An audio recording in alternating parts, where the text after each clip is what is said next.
¿Qué pasa, mi amigos? Nima here. I want to talk about a game that I played recently. It just came out yesterday. It was the talk of the Microsoft Indie Show, and I'm going to talk about Tunic. But before we get into that, I do want to remind you guys to please like, subscribe, do all that stuff. I really do appreciate you. You guys are the best. You really are. And just everything you're doing, it just makes me want to keep working hard, putting out these videos, and keeps my mind off of everything that's going on. Anyway, Tunic was a game that I hadn't really heard of before. I think I'd seen a few images of it and maybe a trailer here or there, but when it dropped yesterday, I was taken back. The first thought I had was, oh my god, I can't wait for this game to come out. And then they said, oh, it's coming out now. Like, you just have to wait like maybe an hour or whatever. I immediately got my Series S and downloaded it.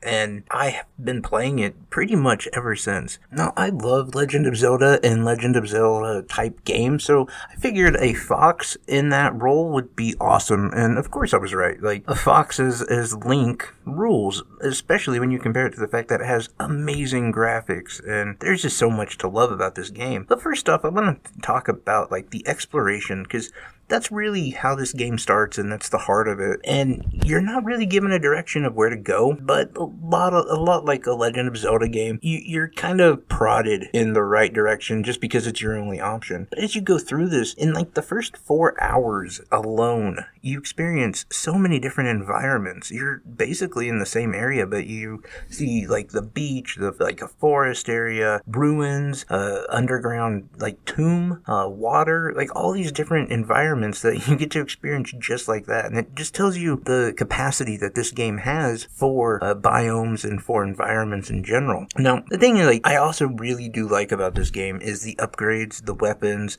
and the way that you can take your character from being a beginner, a novice, to being really strong, like being able to master all of the obstacles that come your way. And there are quite a few, and you will definitely need to build your character up to be able to handle this game. And I do find like that being one thing that this game was compared to Death's Door, and I don't think that's right at all, because Death's Door is a game that you don't really feel your character getting stronger. You really don't. You more feel that you are better with him, and that you can read moves better, and you got the patterns down. As with this game, and I think it's in the video that I have here, as soon as like I got the sword, I was just crushing people. Like the same enemies that were giving me problems, nothing after I got the sword. And you can tell like when you get the shield, when you get a lot of the upgrades.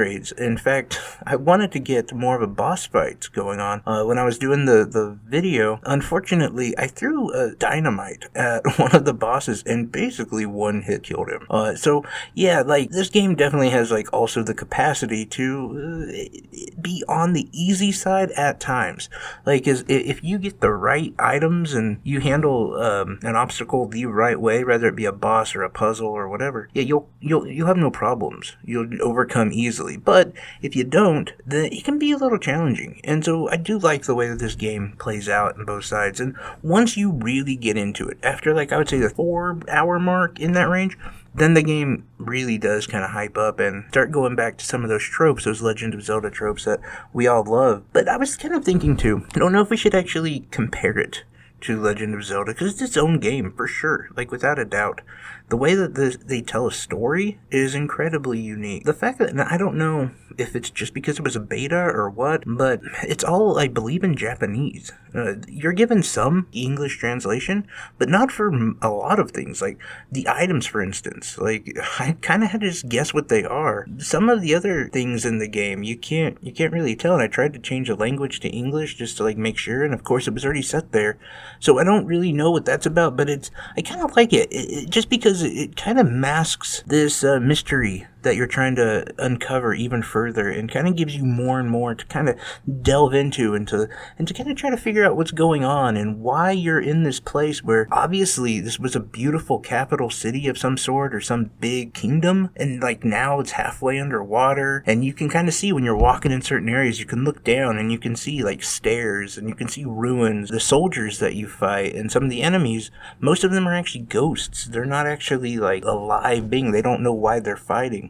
And you can find that out when you read into the character's description. And that's another thing I like about the game. Just how much, like, you can get as much out of it as you want. For instance, the instruction manual. Another thing that, like, you'll find these, like, pieces of paper throughout the world. And when you look at them, they look like old school instruction manuals, but like a digital version. And it'll be just like a page or two.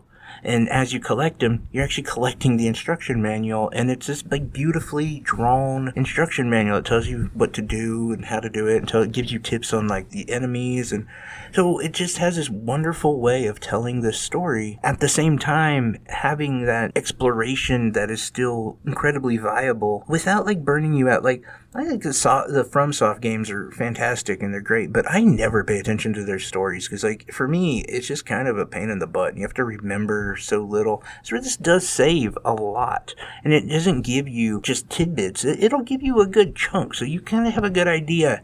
And then when you find the next thing, like, you can pick up.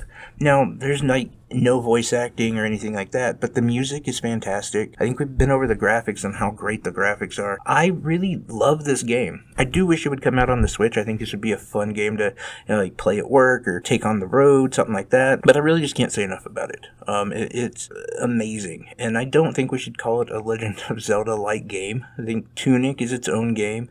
I also thought, who wouldn't pick it up? Because it's free if you have the Xbox Game Pass. Like, why wouldn't you?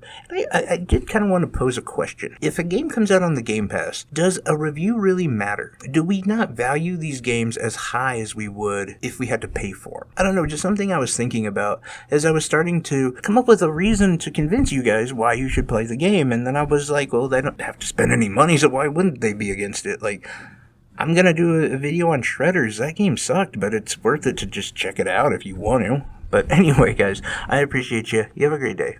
Bye-bye.